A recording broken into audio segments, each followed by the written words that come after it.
Oh, may papakita ko sa inyo. Ito, simple lang. Gawain nyo lang sa bahay yan. Kung may flat bar kayo, oh, di ba? Ang lupit.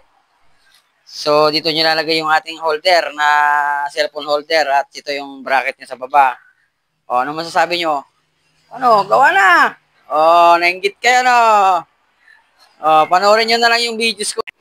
Oh, ito, paano gawin? Oh, ito, flat bar. Oh, stainless lang na flat bar yan, mga idol, kung paano ko ito. Napakasimple. Binutas ko lang siya ng kasi wala tayong pagbutas ng drill.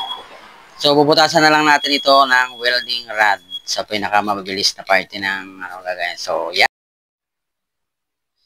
So, yan mga idol. Binutas ko na siya ng welding rod. Siyempre, kung gagawin din natin yan, kung pupukin natin.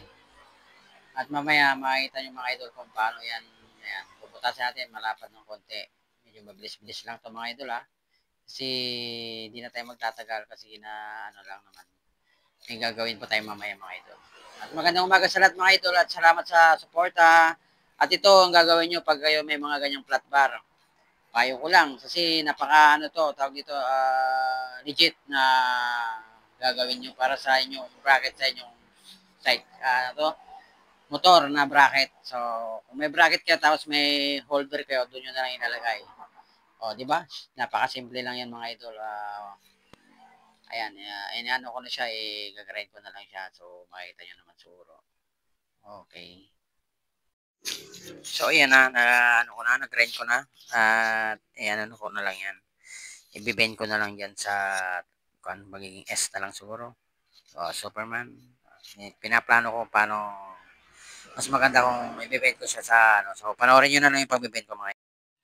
Alright mga idol, yan yung ginagawa ko. Binibilisan ko na rin na pinupog ko siya para, ano siya, makita nyo mabuti kung paano ito gawin. Ipitin nyo lang siya ng vice grip sa may alumaan nyo dyan at pukpukin nyo hanggang maging 45 degrees. Alright. So, yun lang mga idol.